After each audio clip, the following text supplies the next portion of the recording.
Question de Ragondin. Es-tu surpris du niveau de Barcola depuis son arrivée à Paris? Du niveau, pas tant que ça, parce que je pense qu'il avait montré de belles promesses l'année dernière au niveau de son activité sur son côté gauche et de la qualité de ses dribbles. Là où je suis étonné, c'est sur son efficacité. 7 buts en 8 matchs. Je pense pas que c'est un joueur qui était programmé pour ça. Pour l'instant, c'est lui qui remplace au niveau des stats Mbappé, avec le bémol que les 4 fois, je dirais, où le PSG a affronté soit des équipes très défensives, que ce soit Reims, Nice ou Gérone, ou de très haut niveau comme Arsenal, personne n'a marqué. Donc voilà, ou presque personne n'a marqué. Donc voilà, mais effectivement, je suis quand même très agréablement surpris. Ivous me dit Enrique a été prolongé jusqu'en 2027. Est-ce précipité vu qu'il n'a pas d'objectif bien défini, ou au contraire, est-ce une méthode à la Arteta, à Arsenal, où pour une fois on laisse du temps au coach? Écoute, pour l'instant, ça fait plus d'1 an que Luis Enrique est au PSG, et la lune de miel semble totale entre lui et les dirigeants, et Nasser Al-Khelaifi. Donc à partir de là, que le club lui propose une prolongation de contrat, moi ça ne me choque pas du tout. Après, le football préconisé par Luis Enrique ne me fait pas rêver. Mais bon, il est pas là pour ça, et je pense qu'il en a rien à carrer que ça me fasse rêver ou pas. Et puis, n'oublions pas que le PSG, si à la fin de la saison ça va pas, ce seront pas les 2 ans de contrat à ajouter au contrat de Luis Enrique qui changeront quoi que ce soit à leur volonté de changer. Donc, je dirais que pour Luis Enrique, c'est surtout une garantie financière plus qu'une garantie de réelle stabilité sportive. Voilà, je veux dire, le PSG a fait un nouveau pari avec une équipe moins clinquante, moins de stars, ce qui ne les a pas empêchés de dépenser quand même énormément d'argent, encore une fois, à l'intersaison, pour des joueurs finalement au rendement discutable, puisque Doué et Safionov, évidemment, pour l'instant, ne donnent pas grand-chose, si ce n'est rien. Pacho, par contre, me semble est une très bonne recrue, et Neves aussi. Mais voilà, est-ce que c'est une équipe qui va atteindre tous ses objectifs à la fin de la saison? On verra, mais bon, ça me choque pas, en tout cas, que le PSG ait prolongé Luis Enrique. Anatole du 49 me dit, allez-vous regarder le film 4-0 qui sort au cinéma cette semaine? Alors non, non, pour une bonne raison, c'est que j'en veux énormément à Fabien Antoniente, parce que il m'avait fait exhumer des cendres le projet de film que j'avais à Lens, qui était à l'époque avec Matt Pokora. Le film s'appelait Tony. On avait rencontré les producteurs, on avait trouvé l'acteur pour faire le film.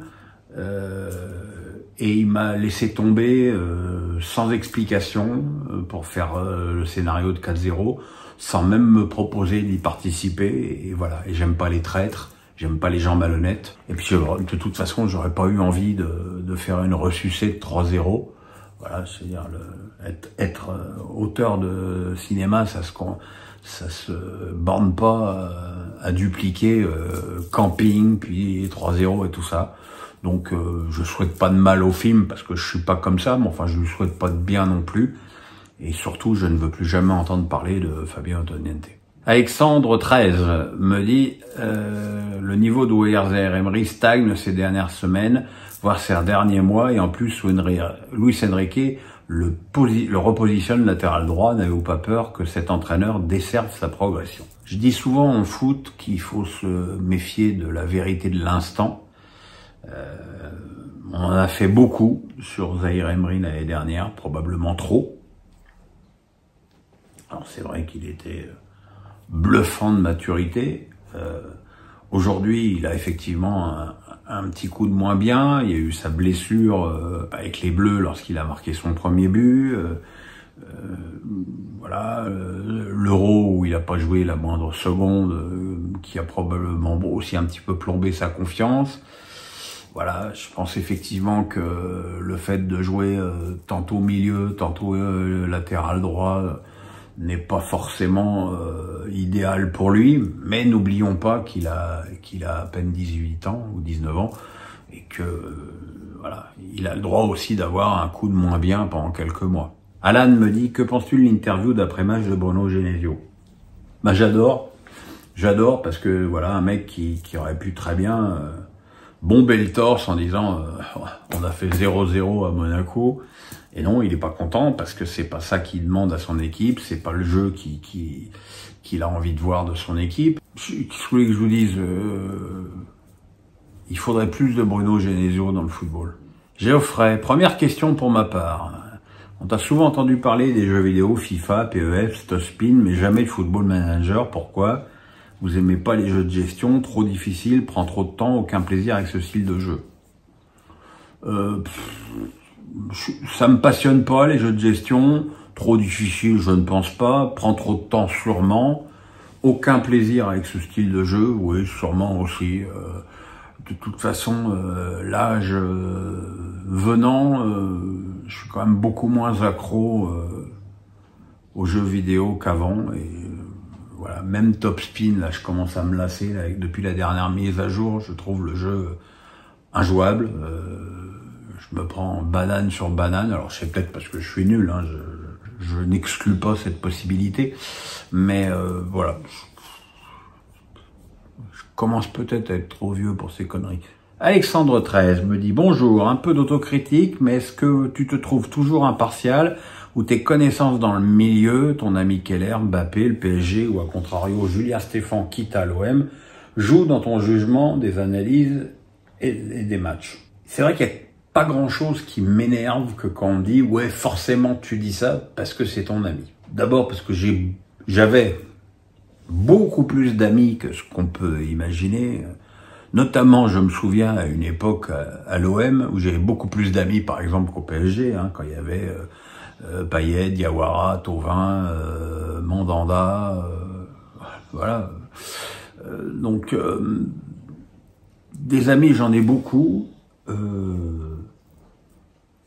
J'ai pas hésité parfois à me fâcher avec certains. Le meilleur exemple que je peux vous donner, c'est le fait que j'allume à ce point-là les supporters du COP de Strasbourg, alors que c'est quand même eux qui m'ont acclamé 2 fois sur la pelouse de la Méno.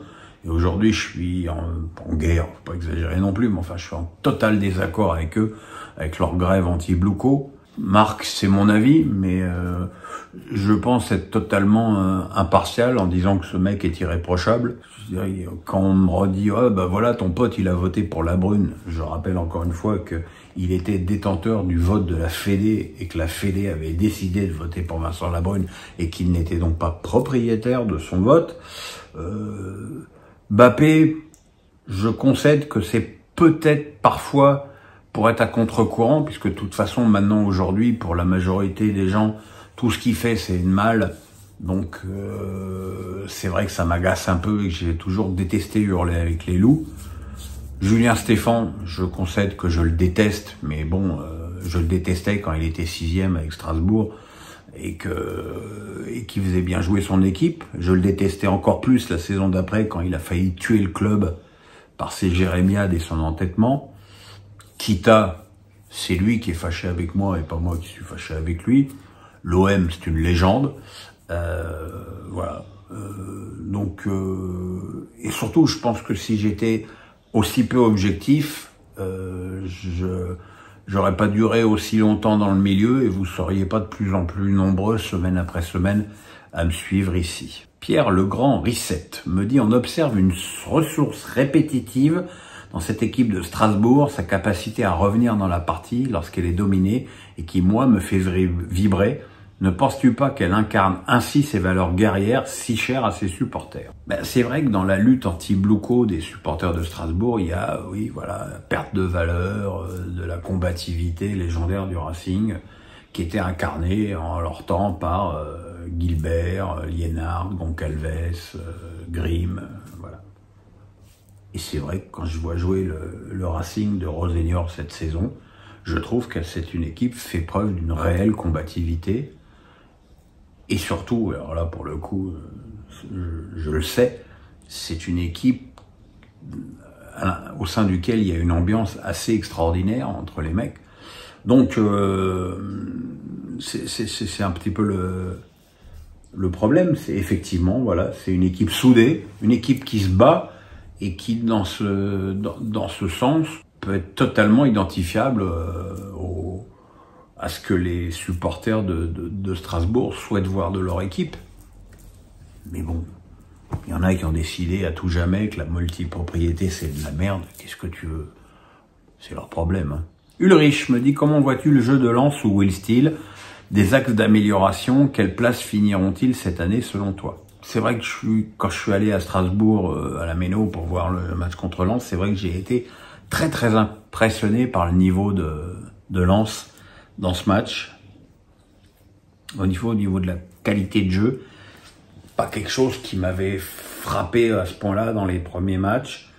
Je pense qu'après une période de tâtonnement, Will Steele a trouvé son équipe. C'est vrai qu'on voit que Thomasson et Fulgini, qui jouaient assez peu finalement la saison dernière avec Franquès, surtout Fulgini, jouent beaucoup plus, que l'équipe a un contenu technique supérieur. Nonza devant pourrait être une bonne surprise.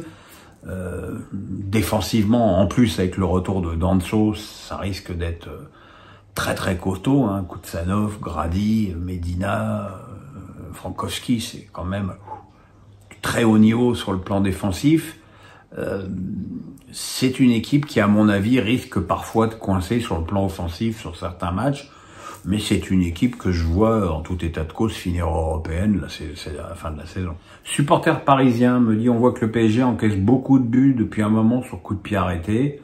Un problème qu'il est urgent de régler selon toi, Donnarumma qui ne sort pas sur les corners, reste collé sur sa ligne régulièrement, et qui commet des erreurs, peut-il devenir une faiblesse à long terme? C'est vrai que Paris a encore encaissé un but sur corner contre Strasbourg, et que c'est pas possible qu'une équipe qui a de telles ambitions soit aussi friable sur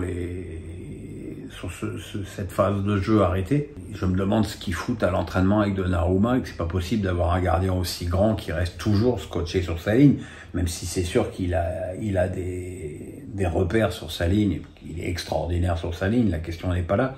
Mais je pense qu'avec son envergure, il ferait bien de sortir un peu plus, mais bon, ça c'est quelque chose qui se travaille et qui clairement ne se travaille pas pour l'instant au PSG.